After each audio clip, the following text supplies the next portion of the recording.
La France a annoncé la suspension de sa coopération antiterroriste avec le Mali et a expulsé 2 diplomates maliens. Une décision qui fait suite à l'arrestation à Bamako d'un employé de son ambassade accusé de complot contre l'État par les autorités de la transition. À compter du 1er octobre 2025, Sky Mali desservira Abidjan. Cette nouvelle ligne, la 7e de la compagnie, a été présentée ce jeudi lors d'un workshop avec les agences de voyage. Compétition CAF, classement FIFA, la Ligue des champions UEFA ou encore les mondiaux d'athlétisme. Ne ratez rien de l'actualité sportive avec Mohamed Kenvi. Très heureuse de vous retrouver. Mesdames et messieurs, bonsoir. Bienvenue aux informations. La France a suspendu sa coopération antiterroriste avec le Mali et a sommé 2 diplomates maliens de quitter son territoire. Cette décision intervient en réponse à l'arrestation d'un employé de l'ambassade de France à Bamako, accusé par les autorités de la transition de complot contre l'État. Djeneba Samaki. La France a déclaré persona non grata 2 diplomates membres de l'ambassade et du consulat du Mali à Paris qui ont jusqu'à samedi pour quitter le territoire, selon une source diplomatique française à l'AFP. Cela fait suite à l'arrestation le 15 août 2025 d'un Français pour tentative de déstabilisation et soupçonné de travailler pour les services des renseignements français. Le ministère français des Affaires étrangères rejette ces accusations qu'elle qualifie d'infondées et réclame la libération immédiate de son ressortissant en s'appuyant sur son immunité diplomatique. Selon la source de l'AFP, les autorités de la transition informées des mesures françaises ont réagi mercredi en déclarant de leur côté persona non grata 5 personnels de l'ambassade de France qui avaient déjà quitté le Mali dimanche. Les relations entre la France et le Mali n'ont cessé de se détériorer depuis le coup d'État de mai 2021. Pour un rappel, le gouvernement du Mali a expulsé dans un premier temps l'ambassadeur de France dans le pays le 31 janvier 2022. Les autorités ont également exigé le 23 février 2023 le retrait de la force française Barkhane, effectif depuis 2022, après 9 ans de présence de plus de 5000 soldats stationnés. Malgré des relations tendues, la coopération subsistait à ce jour entre services de renseignement maliens et français dans le cadre de la lutte antiterroriste. La suspension de cette coopération antiterroriste est la dernière mesure prise par la France dans le cadre de l'escalade des tensions. À Ouagadougou, les présidents des parlements du Niger, du Mali et du Burkina Faso posent les bases d'un parlement confédéral destiné à incarner l'unité de l'Alliance des États du Sahel. Les détails avec Moussa Traoré. Dans la capitale burkinabé, la Confédération de l'Alliance des États du Sahel franchit un nouveau cap. Réunis du 18 au 19 septembre, les présidents des parlements des 3 pays membres travaillent à finaliser les avant-projets de textes destinés à donner vie à un parlement confédéral. Une institution qui se veut un symbole d'unité et de souveraineté dans une région marquée par l'insécurité, les crises climatiques et les pressions extérieures. Selon le président du Conseil consultatif du Niger, le Dr Mahmoudou Harouna Djingari, ce parlement constitue l'aboutissement du traité fondateur de l'AES qui nécessitait un accord additionnel pour sa mise en place. Déjà, des techniciens ont élaboré un projet de traité et un règlement intérieur. La mission des 3 responsables parlementaires est désormais de les peaufiner avant de les soumettre au chef d'État pour adoption. Au-delà d'un simple organe administratif, cette nouvelle structure entend être un outil d'intégration et une tribune commune pour les voix du Mali, du Burkina Faso et du Niger. Une démarche qui traduit la volonté de renforcer la coopération politique et institutionnelle et d'apporter des réponses concertées aux défis du Sahel. Si elle voit le jour, cette institution confédérale pourrait redéfinir les dynamiques régionales et incarner une nouvelle ère de solidarité sahélienne. Une ambition forte qui attend désormais l'aval des chefs d'État pour devenir réalité.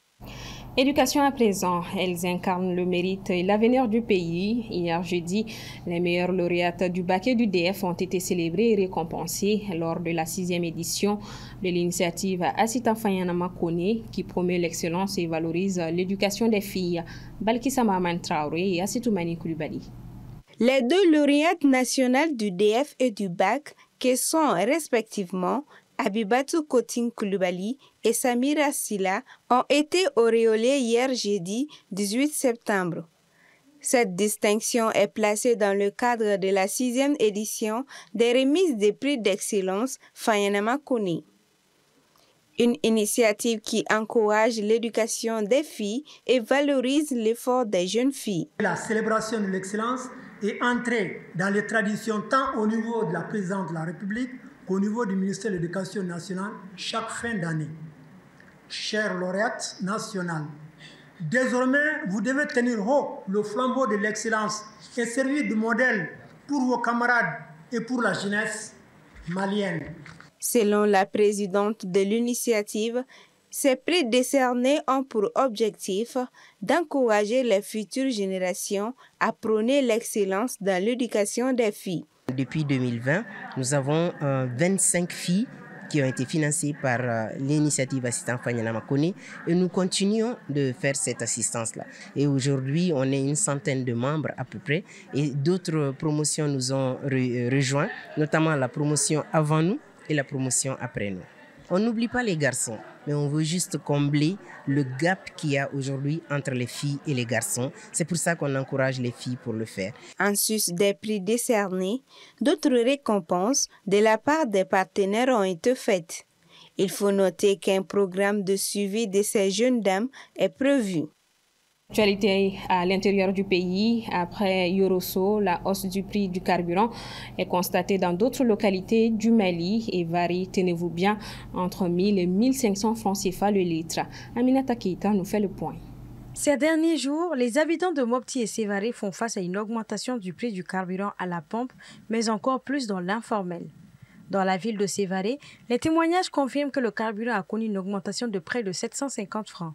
Cette hausse serait liée selon les sources locales au retard dans l'approvisionnement des citernes dans la région, perturbant le ravitaillement habituel. Avant, c'était 720. L'essence était vendue à 750 et le gasoil était vendu à 650. Aujourd'hui, l'essence est vendue par les détaillants à 1000 francs, à 1500. Les gens ont des difficultés à recevoir du carburant parce que leurs activités, les mototaxis et les katakatani, les moyens de transport aussi ont des difficultés à recevoir du carburant. Dans certaines stations, on peut recevoir de temps en temps. À Mopti, la situation est encore plus critique. En plus de l'augmentation du prix, la situation tend vers une pénurie de carburant. Ce matin, une longue file était visible devant les stations-service, chacun essayant de faire les provisions par crainte d'une rupture totale. Aujourd'hui, à la station, au niveau du pompe, on est à 800 francs. Les revendeurs, ça, c'est entre 1500 et 1750. Sur d'autres, c'est 1400. Et puis, j'ai fait le tour entre 3 stations. Parmi ces stations, il n'y avait aucune station qui était ouverte jusque-là. Partout où tu vas, les gens font la queue pour avoir de l'essence. On ne sait pas encore si d'ici la fin de la journée, s'ils vont augmenter le prix. Il y a augmentation de carburant. Donc là, ça va jouer sur toutes les couches de l'économie. Puis bon nombre d'entreprises ne fonctionnent qu'avec les moteurs électroniques ici à Mopti. Avant Sévaré et Mopti, c'était Yorosso dans la région de Koutchala qui avait enregistré les premières augmentations du prix du carburant, passant de 700 à 1000 francs ou 1100 par endroit. Les raisons sont les mêmes, pénurie de carburant due à un embargo imposé par les groupes armés sur certains corridors de ravitaillement, ainsi qu'à l'incendie de citernes de carburant. Cette hausse pèse déjà sur les frais de transport et le coût de la vie, suscitant de vives inquiétudes chez les populations. Les usagers interpellent les autorités afin de trouver des solutions durables pour stabiliser les prix et garantir la disponibilité du carburant dans les stations. À noter que le Premier ministre a rencontré mardi 16 septembre les pétroliers face à la situation et a promis que tout sera fait pour assurer l'approvisionnement du pays en carburant. C'est officiel. À partir du 1er octobre 2025, les passagers à destination d'Abidjan pourront voyager à bord de Sky Mali, une nouvelle destination qui s'ajoute aux 6 autres. La ligne a été présentée ce jeudi lors d'un workshop avec les agences de voyage. Assitoumani Koulibaly. Bamako-Abidjan à 1h30, c'est désormais possible. Sky Mali s'apprête à offrir cette nouvelle liaison à ses passagers. Jeudi 18 septembre, au cours d'un workshop organisé avec les agences de voyage, la compagnie malienne a présenté sa toute nouvelle ligne Bamako-Abidjan-Bamako. Elle vient s'ajouter à Niamey et aux 5 autres destinations maliennes déjà couvertes depuis la création de la compagnie. Cette initiative n'est pas le fruit du hasard. Elle est née d'une analyse approfondie du marché, de l'écoute attentive de vos besoins. Et nous sommes fiers de contribuer au renforcement des liens entre la Côte d'Ivoire et le Mali, deux pays frères. Nous nous engageons pour l'ouverture de cette ligne d'améliorer notre service à bord. Nous aurons une meilleure qualité de service. Nous mettrons tout au point pour offrir une meilleure expérience client de voyage à l'ensemble de nos passagers. L'un des principaux avantages reste la possibilité de connecter Kai grâce à une escale courte à Bamako. Le vol inaugural est prévu le 1er octobre 2025. 3 rotations hebdomadaires sont programmées sur la ligne Bamako-Abidjan-Bamako, les mercredis, vendredis et dimanches.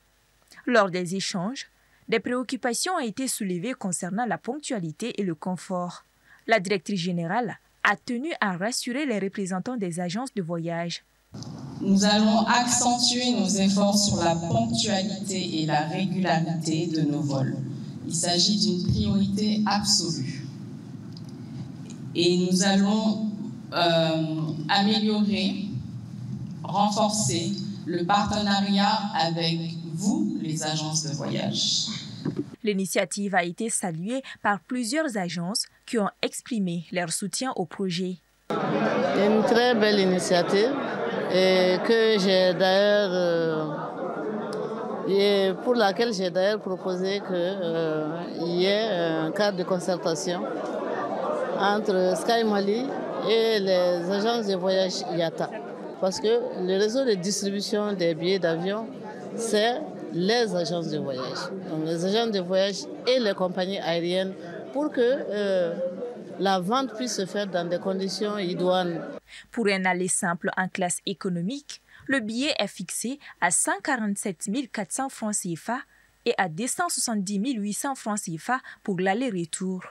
En classe affaires, il faut compter 447 500 francs CFA pour un aller simple et 700 000 francs CFA pour un aller-retour. À l'occasion de la rencontre, une tombola a été organisée. 3 gagnants ont remporté des billets gratuits, dont 2 en classe économique et 1 en classe affaires. Il convient de noter qu'en plus du lancement de cette nouvelle ligne, un partenariat entre Sky Mali et Azalea Hotel sera bientôt officialisé afin d'offrir davantage de confort aux passagers. Direction la Guinée-Conakry. À 3 jours du scrutin constitutionnel, le pays se prépare à voter dans un climat sous tension.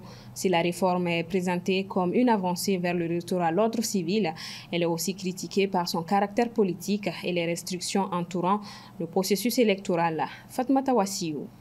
En Guinée, le référendum constitutionnel prévu dimanche 21 septembre apparaît comme l'un des moments politiques les plus déterminants depuis la prise du pouvoir par Mamadi Doumbouya en 2021. Officiellement conçu pour rétablir l'ordre constitutionnel et préparer un retour à un régime civil, le projet cristallise en réalité les soupçons d'une transition qui s'éternise. Les mesures emblématiques qui sont le mandat présidentiel porté à 7 ans renouvelable une fois, la création d'un Sénat partiellement nommé, l'immunité élargie pour les anciens chefs d'État traduisent une volonté de remodeler l'architecture institutionnelle tout en consolidant l'exécutif. La campagne électorale illustre cet équilibre, omniprésence du camp oui, absence des débats contradictoires et de meetings de l'opposition, distribution encore inachevée des cartes d'électeurs. Le verrouillage de l'espace public et médiatique accentue le sentiment d'un scrutin joué d'avance, malgré les assurances répétées du président de transition de ne pas briguer le pouvoir.